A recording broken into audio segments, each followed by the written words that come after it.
16 ऑगस्टला नगरच्या संगमनेर तालुक्यातील घुलेवाडी गावात कीर्तनकार संग्रामबापू महाराज यांच्या कीर्तनावेळी मोठा गोंधळ उडाला। महाराज कीर्तन करत असताना समोर बसलेल्या काही लोकांनी त्यांच्या अंगावर धावून जात त्यांच्यावर हल्ला करण्याचा प्रयत्न केला। तसंच त्यांच्या गाडीची सुद्धा तोडफोड करण्यात आली।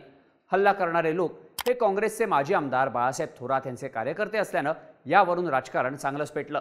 संगमनेरचे आमदार अमोल खताळ यांच्यासह भाजपचे नेते आणि हिंदुत्ववादी संघटनांकडून या हल्ल्याचा जाहीरपणे निषेध करण्यात आला। संग्रामबापू महाराज, छत्रपती शिवाजी महाराज आणि हिंदुत्वाबद्दल बोलत असल्याने थोरातांच्या कार्यकर्त्यांच्या भावना दुखावल्या अशी टीका करण्यात आली। तर विधानसभेत झालेला पराभव जिव्हारी लागल्यामुळे थोरातांनी ठरवून कीर्तनकारांवर हा हल्ला घडवून आणल्याचे आरोप करण्यात आले। तर संग्रामबापू महाराज हे राजकीय कीर्तन करत असल्यामुळे त्यांना विरोध करण्यात आल्याचं थोरात आणि त्यांच्या समर्थकांकडून सांगण्यात आलं। याबाबत स्पष्टीकरण देणारा एक व्हिडिओ सुद्धा थोरातांनी शेअर केला।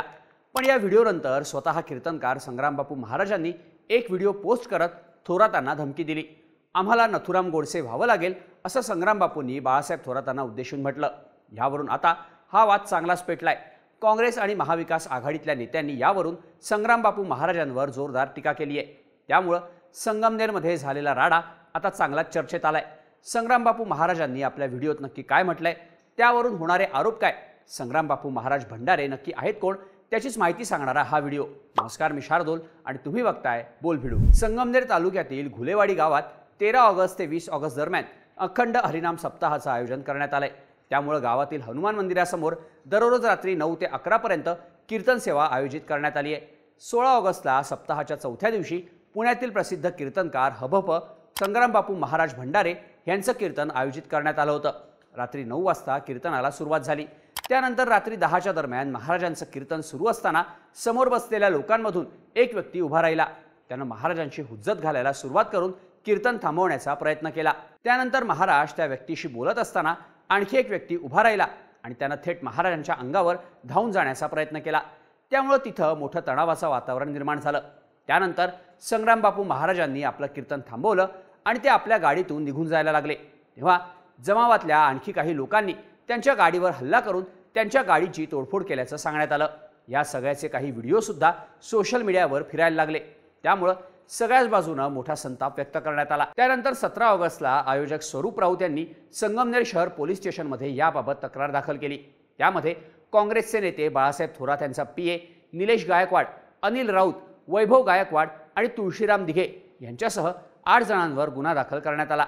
संग्रामबापू महाराज हिंदुत्व आणि छत्रपती शिवाजी महाराज यांच्याबद्दल आपल्या कीर्तनात बोलत असल्यामुळे ते थोरातांच्या कार्यकर्त्यांना बोचलं, म्हणूनच त्यांनी महाराजांवर हल्ला करण्याचा प्रयत्न केल्याचा आरोप करण्यात आला। एकीकडे कीर्तनात झालेल्या राड्यावरून बाळासाहेब थोरात यांच्यावर आरोप होत असतानाच थोरातांनीही याबाबत एक व्हिडिओ करत आपली बाजू मांडली।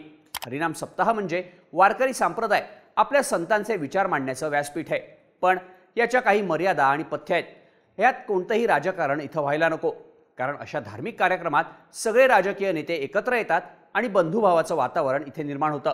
पण जेव्हा संग्रामबापू महाराजांनी हरिनाम सप्ताहाच्या व्यासपीठावर राजकीय भाषण चालू केलं, मग साहजिकच नागरिक या गोष्टीला विरोध करणारच आणि हा विरोध सुद्धा नागरिक शांततेत करत होते। पण त्यानंतर या नागरिकांवर खोट्या केसेस आणि गुन्हे दाखल केल्यानं इथे माणसांमध्ये दहशत निर्माण करण्याचा प्रयत्न झाला असा आरोप बाळासाहेब थोरात यांच्याकडून करण्यात आलाय। थोरातांच्या या व्हिडिओनंतर कीर्तनकार संग्रामबापू महाराजांनी आणखी एक व्हिडिओ शेअर केला। त्यात त्यांनी थोरातांवर थेट निशाणा साधला। या व्हिडिओत संग्रामबापू म्हणाले, बाळासाहेब थोरात, संगमनेरच्या कीर्तनात जे 2 मनोरुग्ण होते त्यात तुमचा पीए आणि दुसरा पीएचा मामा होता। या दोघांनी कीर्तनात भरपूर त्रास दिला। मला वाटलं ते दोघंच मनोरुग्ण आहेत, पण तुमचा हा व्हिडिओ बघून मला तुमच्यावर सुद्धा संशय यायला लागलाय। तुम्ही सुद्धा तपासण्या करून घ्या।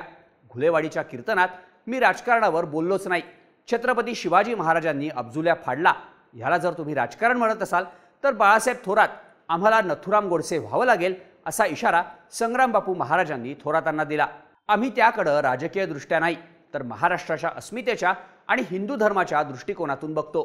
कीर्तनात मी काय बोलायचं ह्याचा अधिकार जो जे वांछिल तो ते लाहो असं म्हणत मला ज्ञानोबा तुकोबांच्या परंपरेनं छत्रपती शिवाजी महाराज, शंभूराजेंनी आणि भारतरत्न डॉक्टर बाबासाहेब आंबेडकरांनी दिलाय।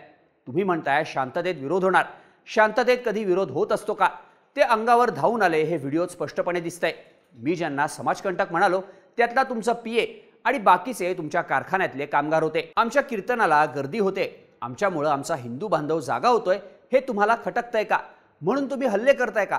तुम्ही साहजिकच विरोध होणार म्हणत कीर्तनकारांवर हल्ले करण्याचं समर्थन करताय का? इथून पुढे संगमनेर तालुक्यात कीर्तनकारांवर हल्ले झाले तर त्यात बाळासाहेब थोरातांना सुद्धा आरोपी केलं पाहिजे. त्यांचा व्हिडिओ त्यासाठी पुरावा म्हणून वापरला पाहिजे. तुमच्या वयाचा आदर करतो म्हणून तुम्ही काय हवं ते बोलणार असाल तर ते जमणार नाही, असं संग्रामबापू महाराजांनी व्हिडिओत म्हटलंय. महाराजांच्या या व्हिडिओनंतर काँग्रेस आणि महाविकास आघाडीतल्या नेत्यांनी त्यांच्यावर जोरदार निशाणा साधला. काँग्रेस नेते विजय वडेट्टीवार यांनी संगमनेरमध्ये प्रवचन सांगणाऱ्या व्यक्तीच्या तोंडी नथुरामाची भाषा असा सवाल करत टीका केली आहे. काँग्रेसचे ज्येष्ठ नेते बाळासाहेब थोरात हे समाजातील विघातक वृत्तींना विरोध करतात म्हणून त्यांना उघडपणे जीवे मारण्याची धमकी दिली जात असेल तर ते योग्य नाही. गृहमंत्र्यांना आमचा सवाल आहे, राज्यात पोलिसांचा धाक आहे की नाही? कीर्तनकार आता काँग्रेस नेत्यांना उघडपणे जीवे मारण्याची धमकी देणार, गुन्हा दाखल करण्याची धमकी देणार, हे योग्य आहे का?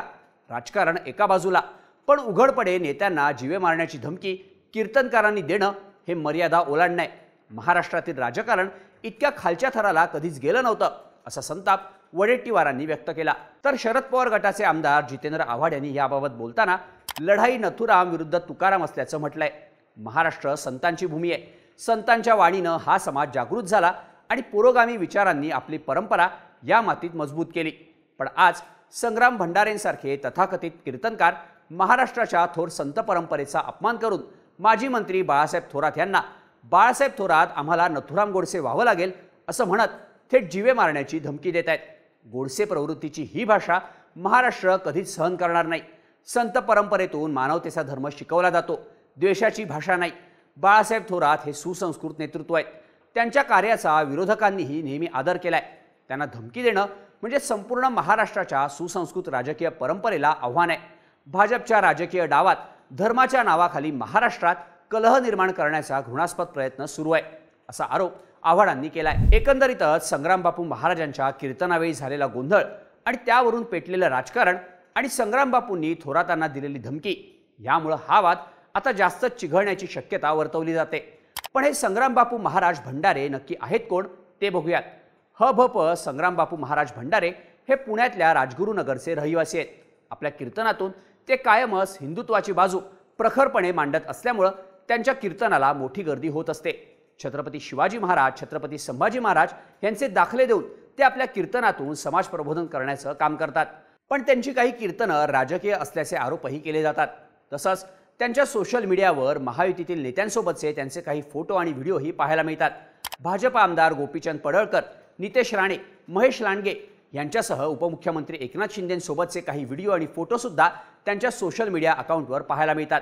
आता त्यांनी थेट बाळासाहेब थोरातांना धमकी दिल्यामुळं ते पुन्हा एकदा चांगले चर्चेत आले. त्यामुळं संगमनेरमधला हा राडा आणखी कुठलं नवं वळण घेणार हे पाहणं महत्त्वाचं असणार आहे. या सगळ्याबाबत तुम्हाला काय वाटतं? याबद्दलच्या तुमच्या प्रतिक्रिया आम्हाला कमेंट करून नक्की सांगा आणि अशाच माहितीपूर्ण व्हिडिओजसाठी बोलबिडूच्या यूट्यूब चॅनलला सबस्क्राईब करायला विसरू नका.